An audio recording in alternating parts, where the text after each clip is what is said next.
قوم کی آزادی اور امن شہدا کی قربانیوں کا ثمر ہے۔ شہدا کا احترام ہر پاکستانی کے لیے مقدس ہے۔ پاک فوج قانون نافذ کرنے والے اداروں کا بے لوث عزم قابل تعریف ہے۔ Army chief general Asim Munir کی GSU میں تقسیم اعزاز کی تقریب سے خطاب۔ آرمی چیف نے چتاتی دہشت گردی کارروائیوں میں پاک فوج قانون نافذ کرنے والے اداروں کو سراہا۔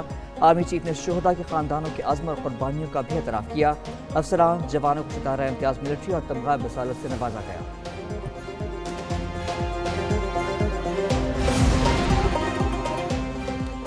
عالمی بینک نے پاکستان کے ٹیکس نظام کو انتہائی غیر منصفانہ اور بیہودہ قرار دے دیا۔ ورلڈ بینک کے مطابق پاکستان میں جائیداد کو مؤثر طریقے سے ٹیکس نیٹ میں لایا جائے اور اس کا درست اندراج اور ٹیکس لگایا جائے۔ تنخواہ دار طبقے پر بڑھتا بوجھ صرف اسی صورت میں کم ہو سکتا ہے جب ٹیکس نیٹ کو وسعت دی جائے اور تمام آمدن کو اس میں شامل کیا جائے۔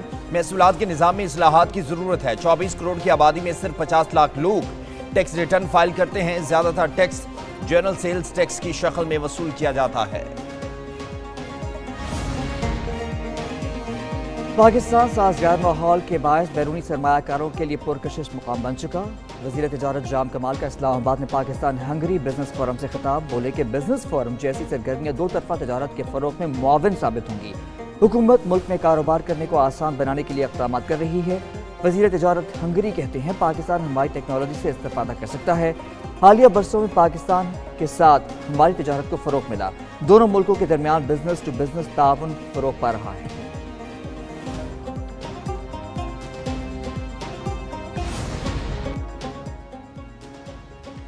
وزیراعظم شہباز شریف سے برطانوی لارڈ واجد خان کی ملاقات ہوئی۔ وزیراعظم کا لارڈ واجد خان کا پاکستان میں خیر مقدم اوورسیز پاکستانیز کنونشن میں شرکت پر شکریہ ادا کیا۔ وزیراعظم شہباز شریف نے برطانیہ میں مقیم پاکستانیوں کے تعاون کو سراہا۔ کہا برطانیہ میں مقیم پاکستانی دونوں ممالک میں پل کا کردار ادا کر رہے ہیں۔ وزیراعظم کا چارلس سوم اور برطانوی وزیراعظم کے لیے نیک خواہشات کا اظہار۔ وزیر داخلہ محسن نقوی سے بھی برطانیہ کے لارڈ واجد خان کی ملاقات ہوئی۔ پاک برطانیہ تعلقات انسداد دہشت گردی سیکیورٹی سمیت دیگر شعبوں میں تعاون بڑھانے پر بات چیت کی گئی۔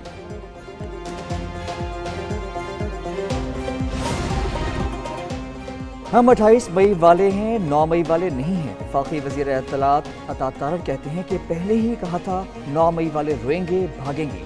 9 مئی والوں نے اپنے ملک اور فوج پر حملہ کیا۔ پاکستان اور بانی PTI اکٹھے نہیں چل سکتے۔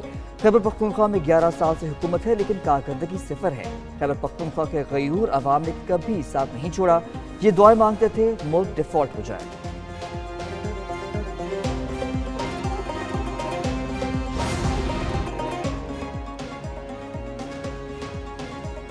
ایران میں دہشت گردی کے شکار ہونے والے تمام شہداء کی نماز جنازہ بہاولپور میں ادا کر دی گئی۔ نماز جنازہ میں ہزاروں افراد کی شرکت۔ علاقے میں سوگ کا سما۔ میتیں خصوصی طیارے کے ذریعے پاکستان لائی گئیں۔ اسلام آباد ایئرپورٹ پر منتظمین نے میتیں لواحقین کے حوالے کی۔ گزشتہ دنوں ایرانی شہر سیستان میں 8 پاکستانی مزدوروں کو فائرنگ کر کے قتل کیا گیا تھا۔ چیف جسٹس کی زیر صدارت جوڈیشل کمیشن کا اجلاس آج ہوگا۔ سپریم کورٹ آئینی بینچ کے لیے 2 نئے جج نامزد کرنے پر مشاورت ہوگی۔ جوڈیشل کمیشن کا اجلاس 18 اپریل کو ہونا تھا۔ علی ظفر کی درخواست پر تاریخ تبدیل کی گئی۔